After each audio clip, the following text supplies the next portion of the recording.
Bonjour à tous, donc aujourd'hui on va commencer le nouveau chapitre, chapitre 20, proportionnalité. Alors c'est pas du tout compliqué la proportionnalité, vous l'avez déjà vu à l'école primaire. Alors quand deux choses sont proportionnelles, ça veut dire quoi? Ça veut dire que j'ai deux valeurs, par exemple le nombre de paquets de gâteaux que je vais acheter et le prix que je vais payer. On a deux grandeurs et si j'en augmente une, alors proportionnellement l'autre augmente, ça veut dire quoi? Ça veut dire que si je prends deux fois de l'une, j'ai deux fois de l'autre. Si je prends 5 fois moins de l'une, j'ai 5 fois moins de l'autre. Exemple. Si vous achetez des paquets de gâteaux et qu'il n'y a pas de promotion, on parle toujours du principe qu'il n'y a pas de promotion, si j'achète 5 fois plus de paquets de gâteaux, je vais payer 5 fois plus cher. Si j'achète 3 fois moins de paquets de gâteaux, je vais payer 3 fois moins cher, etc. Voilà ce que ça veut dire d'être proportionnel. Alors il y a plusieurs exemples qu'on peut prendre. Par exemple, le temps que vous passez à travailler à la maison et les notes que vous avez, ce n'est pas proportionnel. Si j'ai travaillé 1 heure en révision et que j'ai eu 12 sur 20, si je travaille 2 fois plus longtemps en 2 heures, je vais pas avoir 2 fois plus, c'est-à-dire 24 sur 20, c'est pas possible. Pareil, votre âge et votre taille, ce n'est pas proportionnel, parce que si à 11 ans vous faites 1,50 m, ça voudrait dire qu'à 22 ans vous ferez 3 mètres, donc ce n'est pas proportionnel. Par contre, un truc qu'on utilise très souvent, qui est toujours proportionnel, c'est rare d'avoir une promotion dessus, j'en ai même jamais vu de ma vie au niveau de 2 achetés, 3 offerts, c'est les litres d'essence. C'est-à-dire que toujours, on prend 3 fois plus d'essence, on va payer 3 fois plus cher, on prend 4 fois moins d'essence, on va payer 4 fois moins cher. Euh, Moi, en tant que professeur principal, je vous ai déjà dit que je mettais 3 croix dans le carnet, c'est 1 heure de retenue. Bah, si j'ai 4 fois plus de croix dans mon carnet, j'aurai 4 fois plus d'heures de retenue, ce qui est logique. Donc ça, c'est proportionnel. Il y a des choses qui sont proportionnelles, d'autres qui ne le sont pas. À partir du moment où on a un truc comme 2 achetés, 3 gratuits, ou à partir de 4 achetés, moins 50%, etc., c'est plus proportionnel. Il faut vraiment que ce soit, voilà, j'en prends 7, je paye 7 fois plus cher que si j'en prenais un.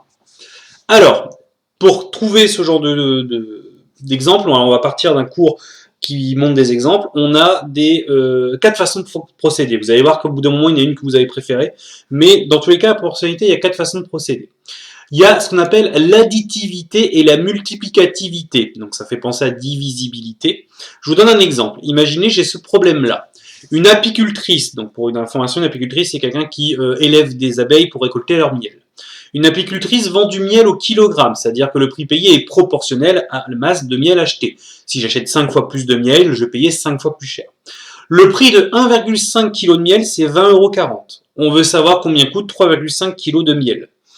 Pour ça, on peut faire ce qu'on appelle de l'additivité et de la multiplicativité. Ça veut dire quoi? Ça veut dire que dans un premier temps, si 1,5 kg de miel coûte 20,40 €, bah 3 kg, c'est 2 fois plus, donc je vais payer 2 fois plus. Donc 3 kg, c'est 4,80 €, car acheter 2 fois plus revient à payer 2 fois plus.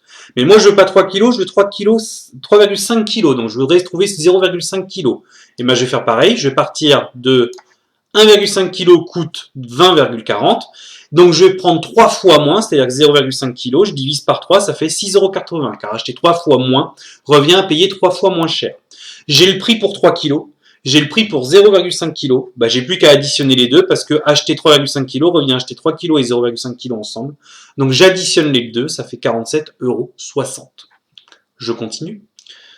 Ça, c'est l'additivité et la multiplicativité, mais on ne peut pas toujours le faire. Des fois, c'est un peu compliqué.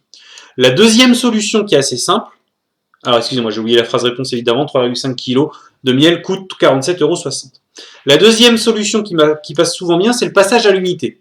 Le passage à l'unité, c'est quand j'achète par exemple des boîtes de gâteaux, je peux calculer combien coûte une boîte de gâteaux. Exemple, un épicier vend des kiwis à la pièce. À la pièce, ça veut dire que vous payez par rapport au nombre de kiwis que vous achetez. Le prix de 5 kiwis, c'est 1,20 €. On veut savoir combien coûte 8 kiwis. Je vais faire un passage à l'unité. Si c'est à la pièce, il faudrait savoir combien coûte un kiwi. Pour calculer combien coûte un kiwi, c'est simple. Je vais faire 1,20 € divisé par 5. Ça fait donc 0,24 €, donc 24 centimes.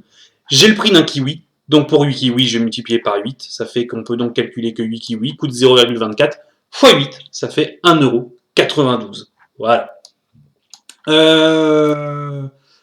On va s'arrêter là, ça fait un tout petit peu d'exercice seulement, un léger exercice, mais on va en créer un ensemble qu'on corrigera demain. C'est-à-dire que là en dessous, je vais vous donner un petit exercice. Voilà. Pour une fois, je vous donne du cours et un petit exercice qu'on corrigera demain rapidement à l'écran. Donc, exercice à faire pour le 31 mars. Hop, je sais qu'il vous a manqué, mais Thierry va faire des courses. Il trouve des melons à la pièce. Donc à la pièce, c'est écrit dessus, hein, c'est-à-dire que c'est proportionnel au nombre de melons que j'ai achetés.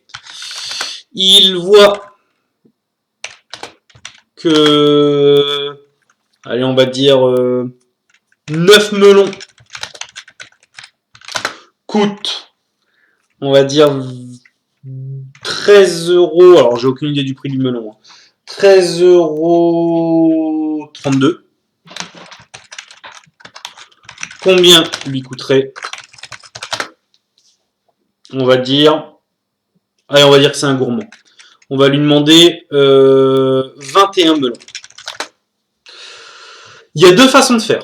Les deux façons qui sont au-dessus fonctionnent. À vous de décider laquelle vous faites. Voilà, ça c'est l'exercice qu'il y a à faire pour demain. Demain, ce qu'on fait, c'est que je le corrige directement sur l'ordinateur. Et après, on passe à la suite du cours. Voilà, prenez soin de vous.